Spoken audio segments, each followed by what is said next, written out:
My name is Kaitlyn, and I just turned 27 years old today.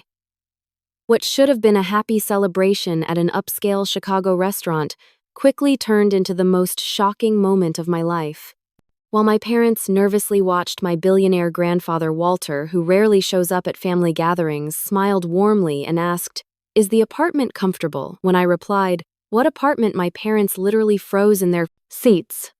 The look on Grandpa's face changed instantly as he turned to them and asked in an eerily calm voice, "Then where did the money go?"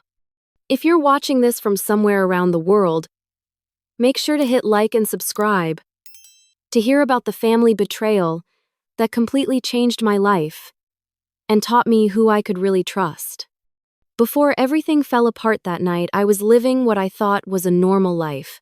I worked as a graphic designer at a small agency in downtown Chicago, making just enough to cover my bills and occasionally treat myself to a nice coffee.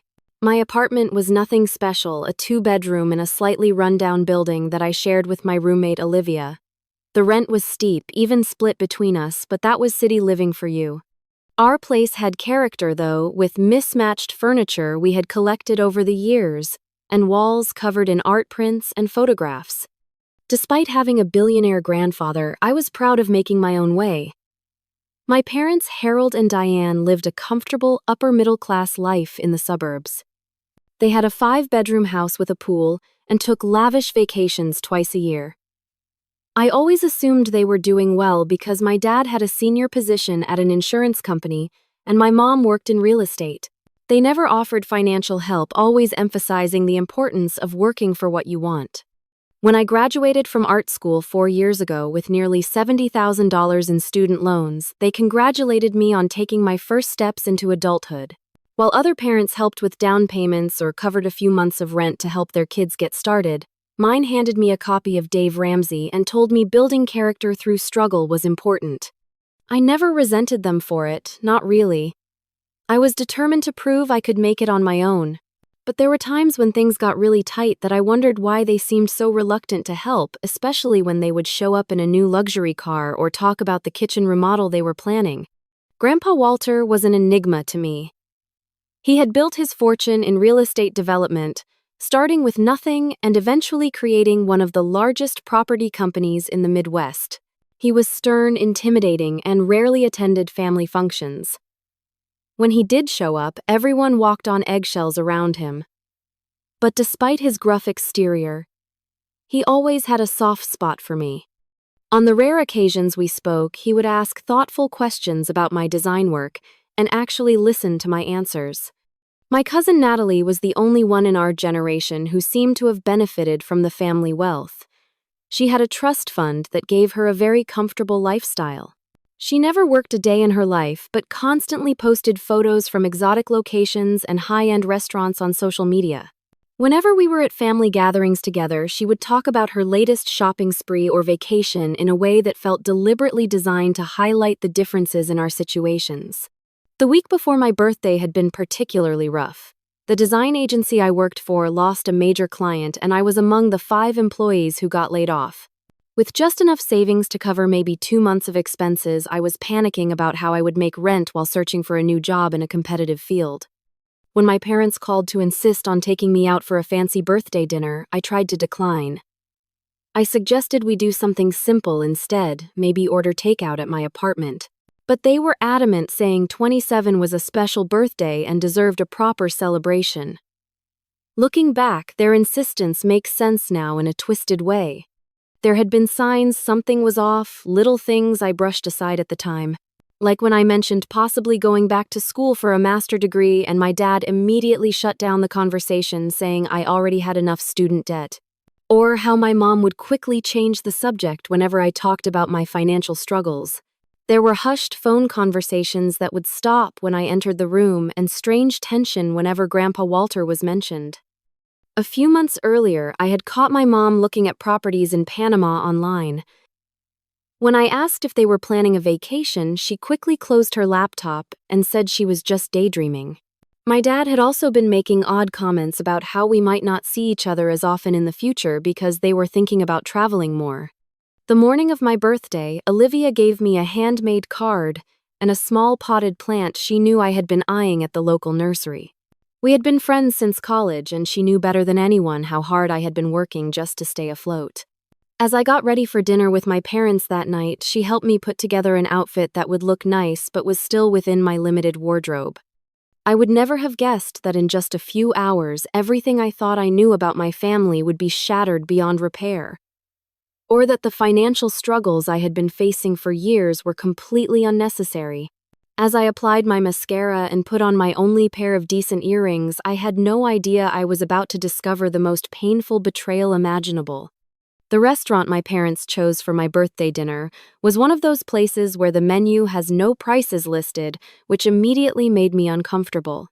Crystal chandeliers hung from the ceiling, and the tables were dressed in crisp white linens. The hostess led us to a table in the center of the dining room where my parents had already arranged for a bottle of champagne to be waiting on ice. I felt immediately out of place in my simple black dress and the same heels I had worn to job interviews for the past 3 years. My mother was draped in a designer outfit I had never seen before, with a necklace that probably cost more than my rent. My father wore an expensive-looking suit with gold cufflinks that caught the light when he reached for his water glass. The conversation felt forced from the beginning. They asked surface-level questions about my job search, but changed the subject whenever I expressed any real concern. Instead, they kept steering the conversation toward safe topics like a movie they had recently seen or updates about distant relatives I barely knew. After we ordered, they presented me with their gifts, a designer wallet and a scarf that, while beautiful, seemed strangely modest considering the restaurant they had chosen. As I thanked them, my mother launched into a familiar lecture about financial responsibility and the importance of building good credit. I was halfway through my entree, nodding along to another of my father's stories about his college days, when the atmosphere in the restaurant suddenly shifted. People at nearby tables straightened in their seats, and the staff became noticeably more attentive. I turned to see what had caused the change, and spotted him immediately. Grandpa Walter had arrived accompanied by his assistant Jennifer, a sharp-looking woman in her 40s, who was rarely more than a few steps away from him. At 82, Walter still cut an imposing figure, tall and straight-backed with a full head of silver hair. He wore a perfectly tailored suit that probably cost more than my yearly salary, and his presence commanded attention without him having to say a word. My parents froze mid-conversation, their expressions shifting from surprise to something that looked almost like fear. My father stood quickly, nearly knocking over his water glass in the process. "Walter, this is unexpected," he said, his voice higher than normal. "We weren't sure you would make it." My grandfather ignored him completely, focusing his attention on me instead. His stern expression softened as he approached our table. "Happy birthday, Kaitlyn," he said, leaning down to kiss my cheek. His cologne smelled expensive like leather and cedar. 27 years. Hard to believe how quickly time passes. "Thank you, Grandpa," I replied, genuinely touched that he had remembered. "It means a lot that you came." He took the empty seat beside me, while Jennifer remained standing, tablet in hand, as if ready to take notes at any moment. "I wanted to check in on how things are going," he said, studying my face with intelligent eyes that missed nothing. "Jennifer tells me the quarterly reports for your investment portfolio look strong. The trust should be performing well in this market." I blinked in confusion. "Investment portfolio trust?" A slight furrow appeared between his eyebrows. "Yes, the trust fund established when you were born. You turned 25 2 years ago, so everything should have been transferred to your control by now." He spoke as if this was common knowledge. My parents were suddenly very interested in their plates. My mother's knuckles had turned white around her fork. "I think there might be some confusion," I said slowly, looking between my grandfather and my parents. "I don't have a trust fund." Walter's expression didn't change, but something in his eyes hardened. "Of course you do. Your cousins as well, though. Yours was the largest. 5 million initially, plus growth. Managed by your parents until your 25th birthday when control was to transfer to you." The restaurant around us seemed to fade away as I struggled to process what he was saying. $5 million, a trust fund I never knew about. It made no sense. And the apartment in Gold Coast. Walter continued, his voice pleasant, but his eyes now fixed on my parents. Is it comfortable? I selected that building specifically because of the security and the views of the lake. What apartment? I asked, my voice barely above a whisper. The silence that followed was deafening. My father had gone pale, and my mother looked like she might be sick. Walter's expression remained calm, but there was a dangerous stillness to him now, like the moment before a storm breaks. You don't know about the apartment, he said. It wasn't a question.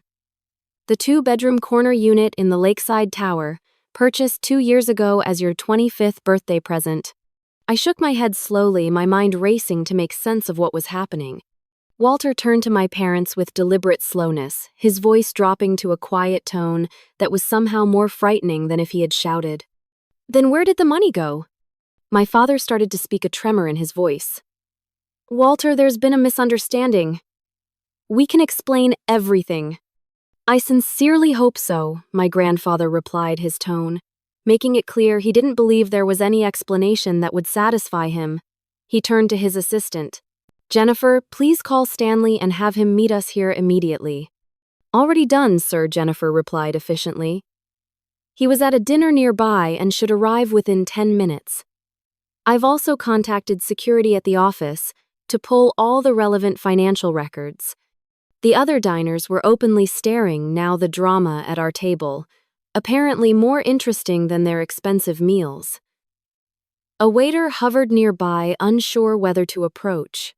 My mother reached across the table for my hand, but I pulled away, a sick feeling growing in the pit of my stomach. Kaitlyn, sweetheart, this isn't how we wanted to tell you. Tell me what I demanded, my voice rising despite my efforts to stay calm.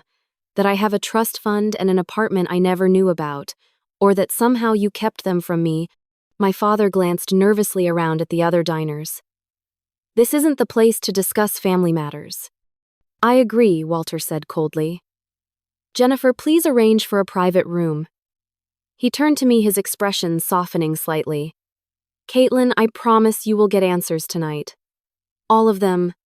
As Jennifer spoke quietly to the restaurant manager, I sat in stunned silence, trying to reconcile the past years of financial struggle with what I had just learned. Why would my parents keep this from me? What had they done with the money that was apparently meant for me? And how would I ever trust them again? The private dining room the restaurant provided had dark wood paneling and a long table that could seat 12, making our small group look even more isolated. Walter sat at the head of the table with me to his right. My parents sat across from me, both looking like they wanted to be anywhere else.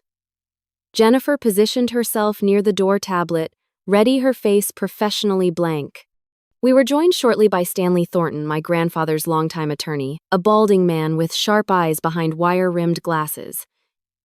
He carried a leather briefcase that he placed carefully on the table. I took the liberty of bringing the original trust documents, he said to Walter, as well as the most recent financial statements. Walter nodded. Good. Let's start at the beginning. For Kaitlyn's benefit.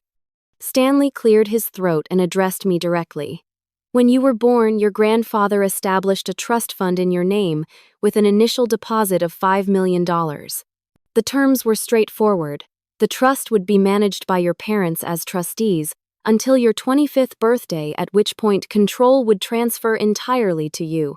The only stipulations were that the money could be used for your education, health, and general welfare prior to your 25th birthday, with all expenditures documented and approved. I stared at him in disbelief. And no one thought to tell me about this. Your parents were instructed to inform you about the trust when you turned 18, Stanley replied, glancing at my father and mother. Based on your reaction, I gather that didn't happen. It did not, Walter confirmed, his voice tight with controlled anger. Nor apparently did the transfer of assets at 25. He turned to Stanley. What is the current value of Kaitlyn's trust? Stanley pulled several documents from his briefcase and placed them on the table. According to the most recent statement from 3 months ago, the trust had grown to approximately $8.3 million. This includes the original principal plus investment growth minus authorized expenditures for college tuition and the purchase of the Gold Coast apartment 2 years ago. $8.3 million. The The number seemed impossible. While I had been working overtime and skipping meals to make rent, there had been millions of dollars that belonged to me that was supposed to be used for my benefit. I want to see proof of all withdrawals from the trust over the past 5 years, Walter said to Stanley. As the attorney produced more documents, my father finally spoke up. Walter, we can explain.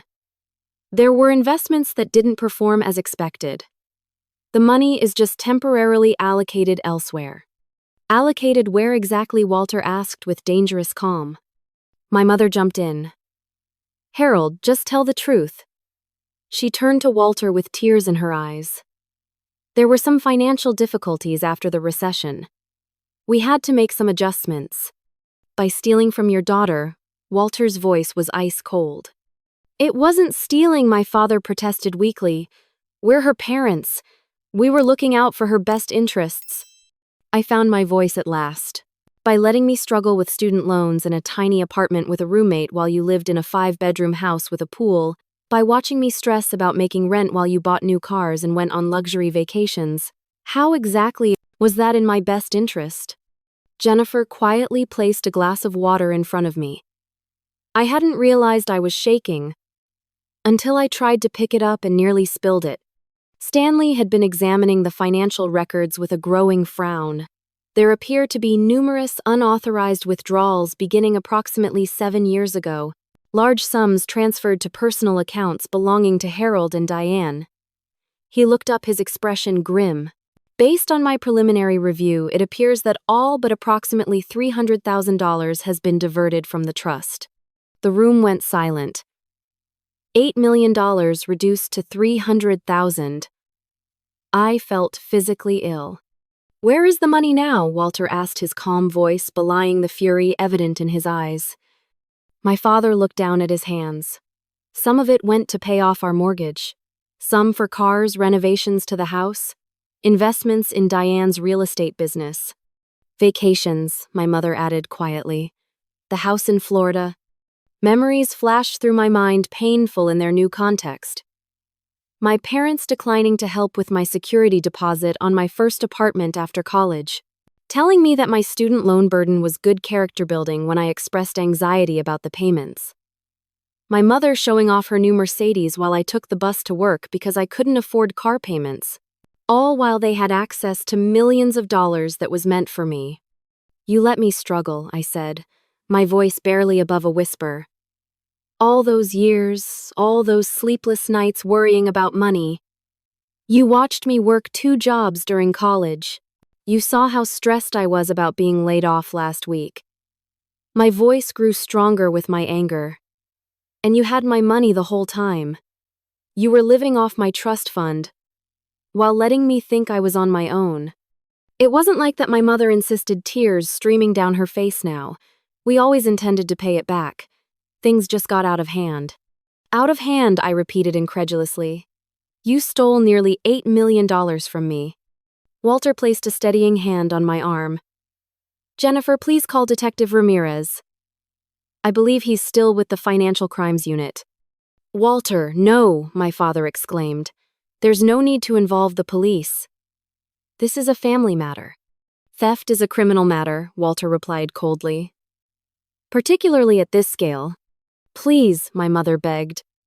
We can fix this. We can sell the house, the cars, pay it back. Walter looked at me. Kaitlyn, this is ultimately your decision. They stole from you. Press charges or not, it's your call. I looked across the table at my parents, these people I had trusted implicitly my entire life. The shock was giving way to a deep, aching sense of betrayal that I knew would never fully heal. I need time to think, I managed to say. I can't process all of this right now. Walter nodded. A reasonable request. He turned to Stanley. In the meantime, I want all their assets frozen. Nothing moves without my approval, and I want a full forensic accounting of every penny that left that trust. Already initiated, Jennifer said from her position by the door. The team will work through the night if necessary. And the apartment? Stanley asked. Have the locks changed immediately, Walter instructed. New keys to be given only to Kaitlyn. My father made one last desperate attempt. "Walter, be reasonable. Where are we supposed to go?" My grandfather fixed him with a stare that could have frozen fire. "You have a 5-bedroom house purchased with stolen money. Enjoy it while you can." The real estate fraud unit will be particularly interested in how a property purchased with trust fund money was titled in your names. The restaurant manager knocked tentatively on the door, poking his head in to ask if we needed anything else. The tension in the room was so thick it seemed to have its own gravitational pull. "Just the check," Walter said dismissively. "We're finished here." As the manager retreated, I looked around the table at these people, who were my family, wondering how I had never seen the truth before. My parents unable to meet my eyes. My grandfather steady as a rock beside me. Jennifer and Stanley efficient and professional in the face of this family implosion. Nothing would ever be the same after tonight. The foundations of my life had been revealed as lies, and I had no idea what would be left standing when the dust settled. The car ride home was silent and suffocating. I had declined Walter's offer to stay at one of his properties, needing the familiar comfort of my own apartment, shabby as it was. As the taxi pulled away from the curb, I watched my parents standing frozen on the sidewalk outside the restaurant, suddenly looking small and old in the harsh streetlight. When I walked through my apartment door, Olivia took one look at my face and knew something was terribly wrong. She guided me to the couch, wrapped a blanket around my shoulders, and waited patiently while I struggled to find words. "My parents stole $8 million from me." I finally said the words, sounding absurd even as they left my mouth. I told her everything, the story spilling out in disjointed pieces. The trust fund I never knew existed. The apartment that was supposed to be mine. The years of financial struggle that had been completely unnecessary. As I spoke, the shock began to give way to a bone-deep anger that I had never experienced before. "I applied for food stamps last year," I said, my voice breaking. "I was eating ramen for dinner 4 nights a week to save money, and they were using my trust fund to remodel their kitchen and buy luxury cars." Olivia held my hand tightly as I cycled through shock, rage, and grief. At some point, she made tea that grew cold on the coffee table. My phone buzzed constantly with texts and calls from my parents, which I ignored. The only message I responded to was from Walter, confirming that I was safe and asking if I needed anything. The next morning, Jennifer called with updates. Walter's legal team was moving quickly. They had already confirmed that the house in Florida, my parents' primary residence, and both their vehicles had been purchased using money from my trust. A forensic accountant was tracking down every withdrawal and transfer. The preliminary findings indicate that approximately $300,000 remains of the original trust, Jennifer explained in her efficient way. Most of the money went to real estate purchases, luxury items, and some high-risk investments that performed poorly. The days that followed passed in a blur. I took sick leave from my new job search, unable to focus on anything beyond the immediate crisis. Walter sent a car each day to bring me to meetings with attorneys, financial advisors, and eventually a therapist specializing in family trauma. A week after my birthday, we learned that my parents had purchased plane tickets to Panama 3 days before my birthday dinner. They had been planning to leave the country immediately after the celebration, apparently having realized that Walter might discover their deception at any moment. The only reason they hadn't fled already was that they needed to maintain appearances until after my birthday, which they knew Walter might attend. The extended family fractured along predictable lines. My father's siblings defended him, suggesting that Walter was overreacting to what was just poor financial management. My mother's side was more divided, with her sister calling me directly to apologize for what her sister had done. The most surprising ally came in the form of my cousin Natalie. She showed up at my apartment unannounced one afternoon, looking uncharacteristically subdued. I always wondered why Uncle Harold and Aunt Diane lived so well when Dad said our trust funds were basically the same size, she admitted, sitting uncomfortably on my worn couch. I guess now we know. It turned out that Natalie's trust had been properly managed but was much smaller than mine had been. She had been careful with her money, making it last while flaunting a lifestyle that was more modest than it appeared on social media. "I was always jealous of how close you seemed with your parents," she confessed. My parents were always honest about the money, but they were never really there for me emotionally. I thought you had both the loving parents and were being modest about your wealth. I never imagined they were stealing from you. That conversation was the beginning of an unexpected friendship with my cousin, one bright spot in the darkness that had engulfed my life. The legal proceedings moved forward relentlessly. Walter's team discovered that only about $300,000 remained of my original trust. The rest had been spent on my parents' lavish lifestyle or lost in bad investments. The house in Florida and their primary residence were both seized as they had been purchased directly with trust fund money. The cars, the boat, my father rarely used my mother's extensive jewelry collection, all documented and evaluated for potential recovery. Through it all, my parents continued their desperate attempts to contact me. The messages shifted from explanation attempts to outright begging as the legal consequences became clear. My father called from a hotel room claiming they had nowhere to go. My mother sent long emails about how everything they did was ultimately for my benefit, though she never managed to explain exactly how their luxury lifestyle had helped me in any way. The media caught wind of the story eventually. A business publication ran a small piece about Walter Harrington's family financial dispute. Though they didn't mention me by name, the article hinted at significant misappropriation of trust fund assets by close family members. I deleted all my social media accounts, temporarily unable to face questions from acquaintances who might connect the dots.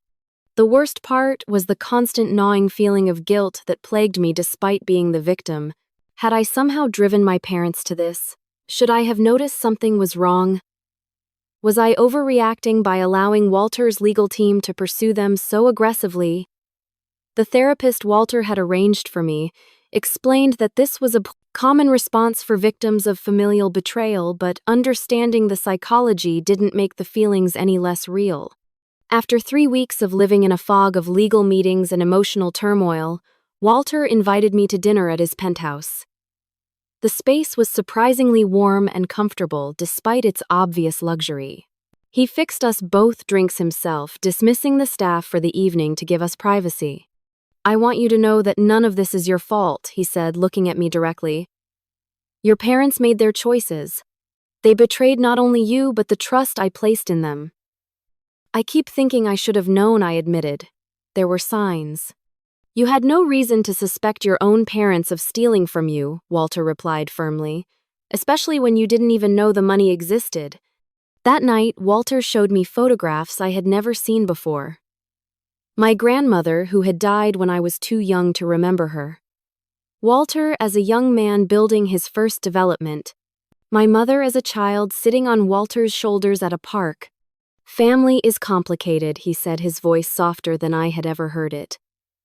"Your grandmother and I didn't always see eye to eye on how to raise your mother. I was often too strict, too focused on building the business. Perhaps if I had been different, your mother might have developed a healthier relationship with money."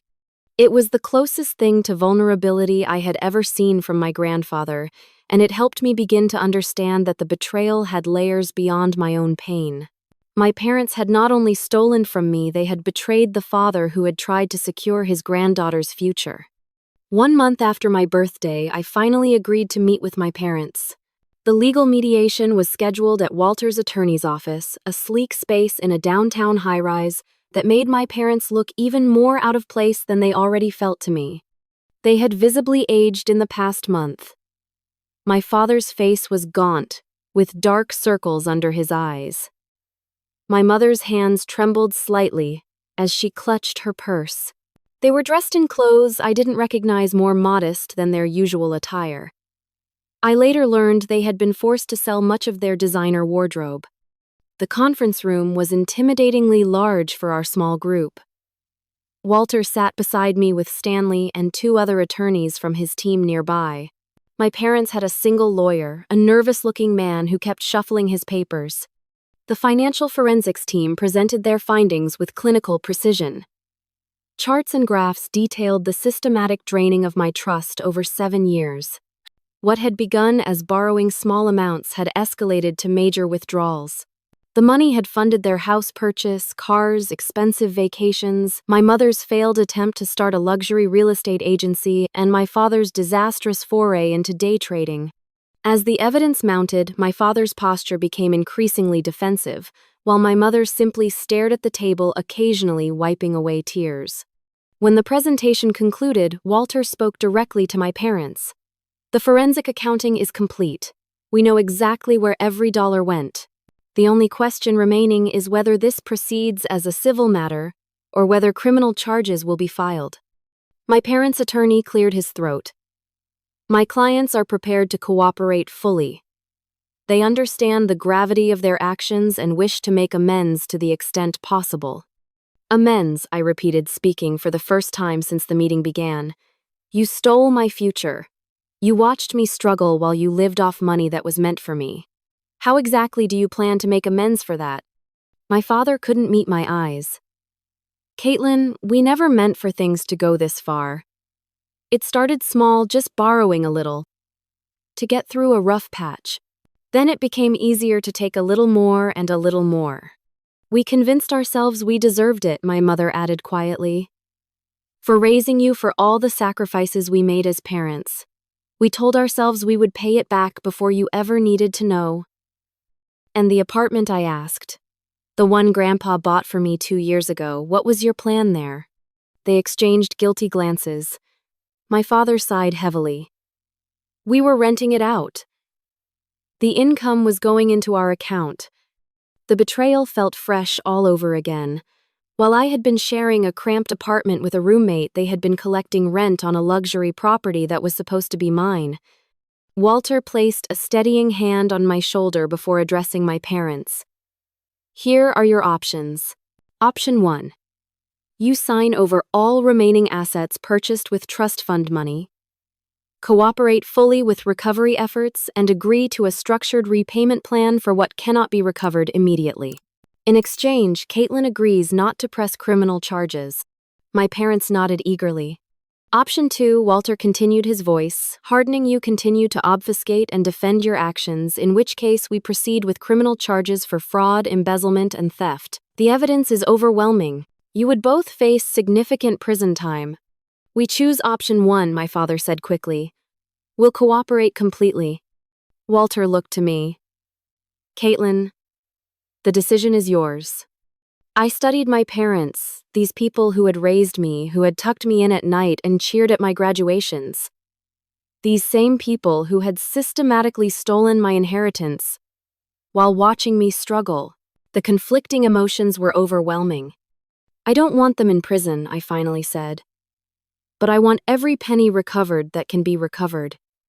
And I want them to acknowledge exactly what they did, not just to me but to the entire family." The legal details were worked out over the next several hours. My parents signed document after document transferring assets and agreeing to the terms Walter's team had outlined. By the end of the day, I legally owned their house in Florida, which would be sold, and arrangements were made to recover as many of their possessions as possible for liquidation. When the attorneys stepped out to make copies, I found myself alone with my parents for the first time since my birthday. "Why?" I asked simply. "I want to understand how you could do this." My mother reached for my hand, and this time I didn't pull away. "We got caught up in a lifestyle we couldn't really afford. Your father made some bad investments early in our marriage, and we were always trying to catch up to keep appearances. When we had access to your trust, it seemed like an easy solution. Just a little to help us get ahead. But it never stopped. We have a problem with money," my father admitted, looking truly ashamed for the first time. "With spending, with status. We need help, professional help. That doesn't excuse what we did to you, but maybe it helps explain it." It wasn't enough. No explanation could ever be enough. But it was a start, a tiny crack in the wall of betrayal that stood between us. 2 weeks later, I moved into a modest one-bedroom apartment purchased with part of the recovered funds. It wasn't the luxury Gold Coast property that should have been mine, but it was mine free and clear with no mortgage or rent to worry about. Walter had helped me select it, insisting on security features and a good location near public transportation. With Walter's guidance, I began to learn about financial management. The recovered assets, including the Florida house and various liquidated possessions, amounted to just over $1 million, a fraction of what the trust should have been worth, but still a life-changing amount for someone who had been living paycheck to paycheck. A new job opportunity came through a connection of Walter's, a position at a respected design firm with better pay and advancement potential than my previous job. While I was initially hesitant to accept help that felt like nepotism, Walter pointed out that getting me the interview was all he had done. Earning the position had been entirely my achievement. As spring turned to summer, I began to establish new routines and boundaries. I allowed limited contact with my parents, accepting brief phone calls but declining their requests to visit. They had moved into a small rental apartment and were both in therapy for financial addiction, a term I had never heard before but which apparently described their behavior accurately. Walter and I grew closer, our weekly dinners becoming a fixture in my calendar.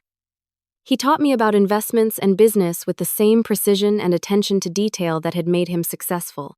I began to see past his gruff exterior to the complex, caring man beneath. Jennifer surprisingly became something of a friend as well.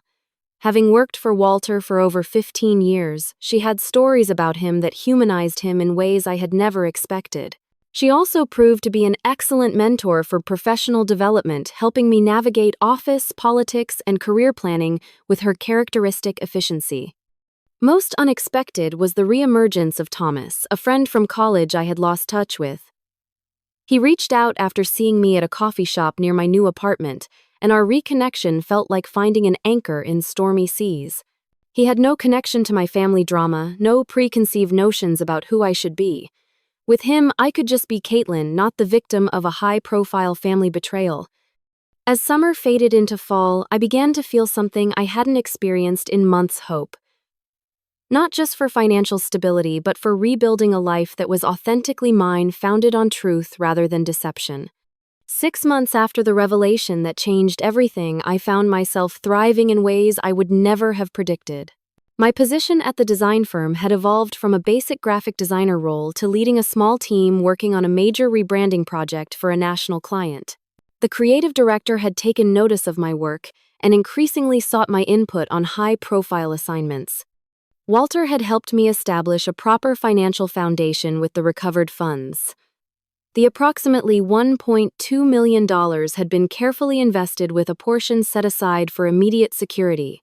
I now had a retirement account, health insurance that actually covered more than catastrophic emergencies, and an emergency fund that would sustain me for a full year if necessary.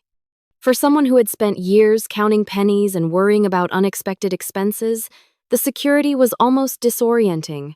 I still found myself hesitating before making simple purchases, the habits of financial anxiety deeply ingrained despite my changed circumstances. My parents continued to struggle with the consequences of their actions. They had been forced to downsize, dramatically moving from their 5-bedroom house to a small 2-bedroom apartment in a modest neighborhood. My father had taken a position at a small insurance agency several steps down from his previous executive role. My mother had surrendered her real estate license as part of the legal settlement and was working as an administrative assistant. The social fallout had been perhaps the most difficult adjustment for them. Former friends had distanced themselves once the story spread through their social circle.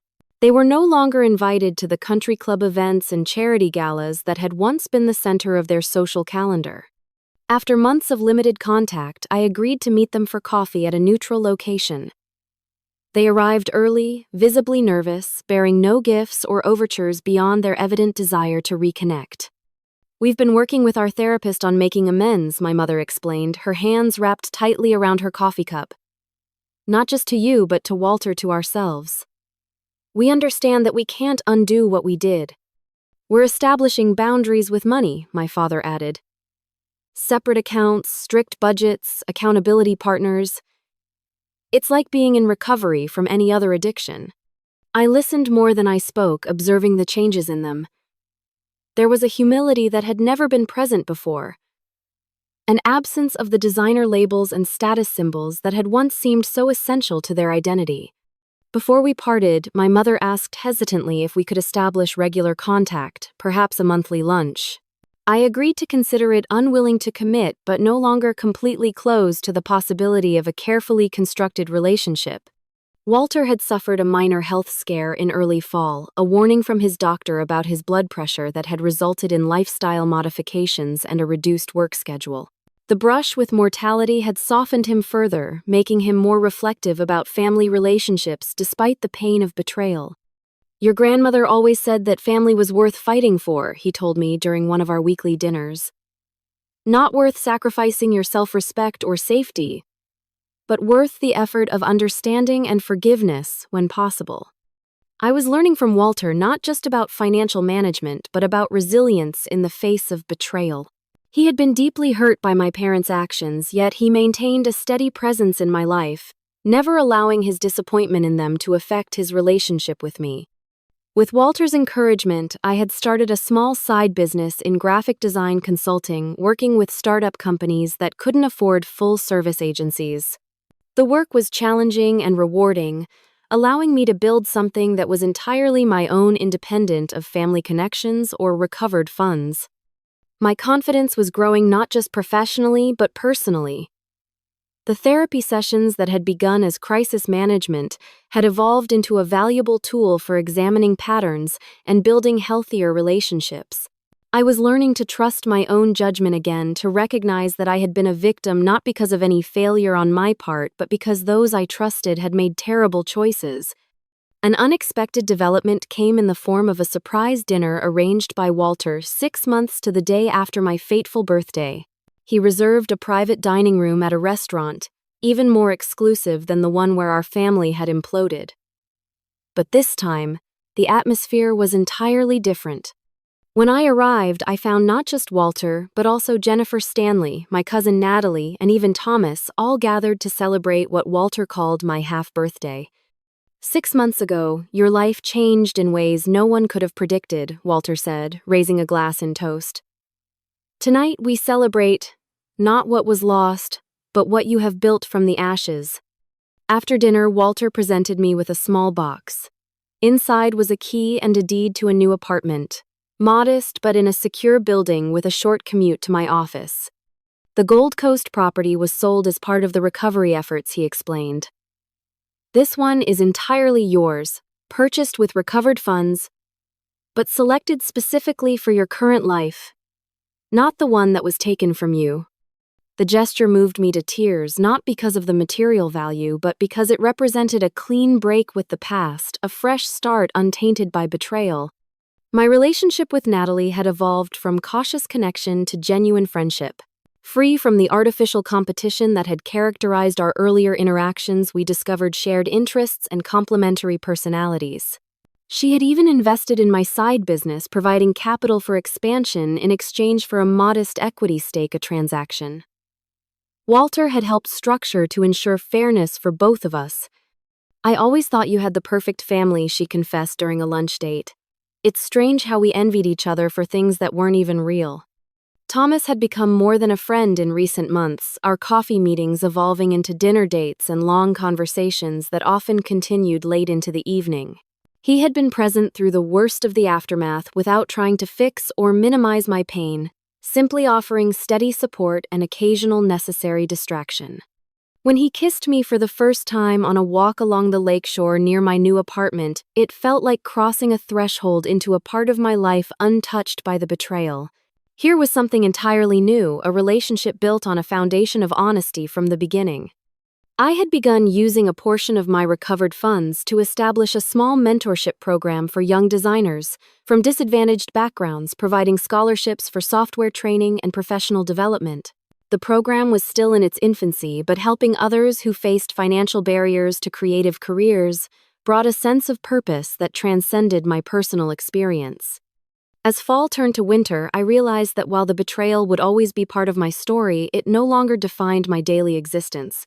I was building something new, something authentic, from the painful truth rather than comfortable lies. 1 year after the birthday that changed everything, I found myself in a place I never could have imagined. Not just financially secure, but emotionally stronger, with clearer boundaries and deeper, more authentic relationships than I had before the betrayal. The healing journey had not been linear. There were still days when anger would surge unexpectedly, when the memory of those years of unnecessary struggle would feel fresh and raw. But those moments came less frequently, now subsumed by the full life I was building. My parents and I had established a cautious reconciliation process.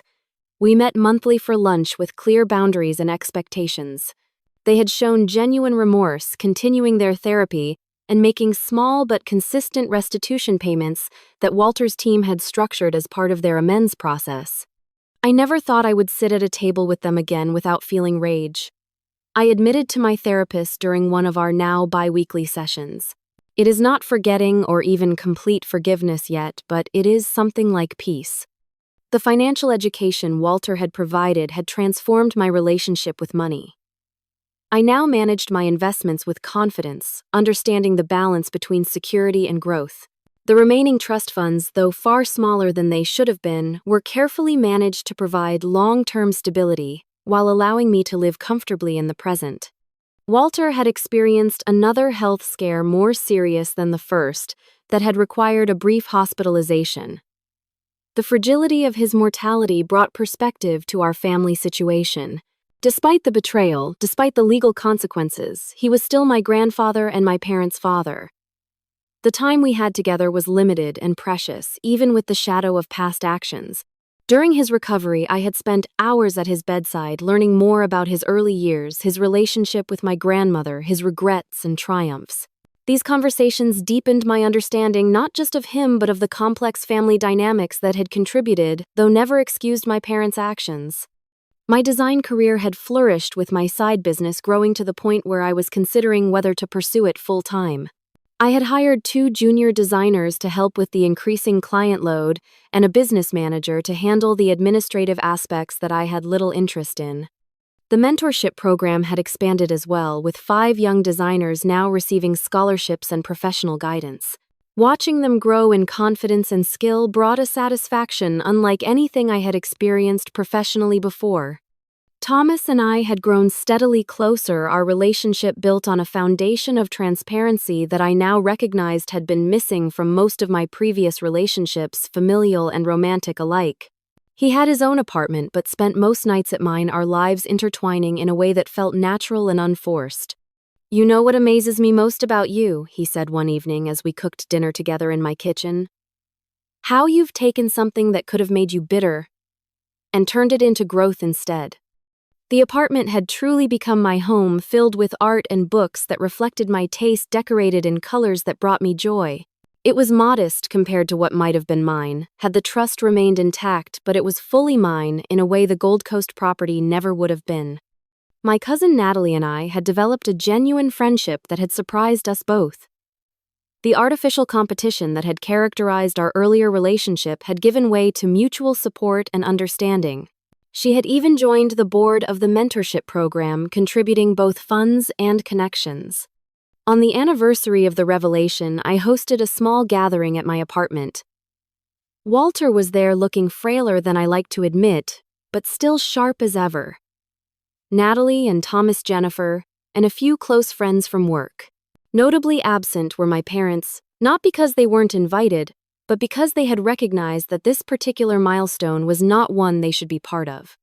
As we shared a meal around my dining table, I looked at these people who had become my chosen family and felt a surge of gratitude that nearly overwhelmed me. "A year ago, I thought my life was destroyed," I said, raising my glass in toast.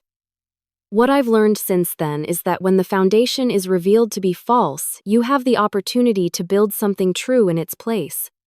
Walter nodded approval, his eyes bright with unshed tears. "To truth," he said, simply raising his glass to meet mine. "To truth," the others echoed. Later, after the guests had gone and only Thomas remained helping me load the dishwasher in comfortable silence, I reflected on the deeper lessons of the past year. I had learned that financial wealth, while providing security and opportunity, was not the most valuable currency. Trust, authenticity, and self-knowledge were far more precious and much harder to rebuild once broken. I had learned that forgiveness was not a single act but a process, one that did not require forgetting or excusing, but did eventually lead to a lightening of the burden of anger. Most importantly, I had learned that while we cannot choose what happens to us, we have absolute sovereignty over how we respond over what we build from both gifts and wreckage. The betrayal would always be part of my story, a chapter I could not erase. But it would not be the defining chapter, merely the one that forced me to take control of the narrative and write the rest with intention and authenticity. If you've stayed with me through this story, I want to thank you for witnessing my journey. Have you ever experienced a betrayal that ultimately led to unexpected growth? Or have you had to rebuild trust after it was broken? Share your experiences in the comments below. And if this story resonated with you, please hit like, subscribe, and share it with someone who might need to hear that even the deepest betrayals can lead to new beginnings. Remember, sometimes the most painful truths are the ones that ultimately set us free.